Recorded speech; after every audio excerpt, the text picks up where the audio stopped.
Hi, this is the fourth day of the course. Today we're going to talk about mastering the art of command line applications in Go.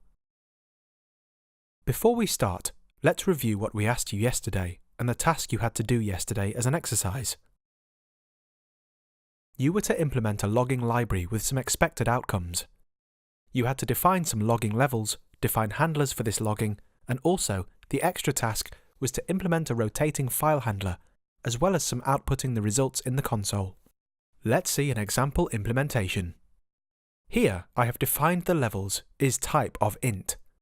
Then we use levels to define the logging levels, such as debug info and error. Debug is the lowest level. The default is info. Here we define some fields here. We need a mutex. This prefix is to add a prefix to each logging level. The current level, the writer, and a buffer, we use our own internal buffer. It's an example implementation. In the new, we create a new logger. I'm defining a console logger with no prefix, output to stderr. We can define the methods debug, info, error. We use this write entry.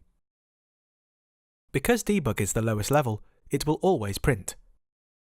This is a check to filter out the levels that are less than the current one. We also just a lock here to set it. Levels less than this are not printed.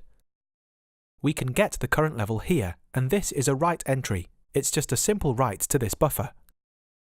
Let's use this in this example. It will print hello. If I set the level to error, it means that info is not going to be shown, but debug will. Let's run this example to see what I'm talking about. This is an example implementation, and we could have continued with the other task of this assignment.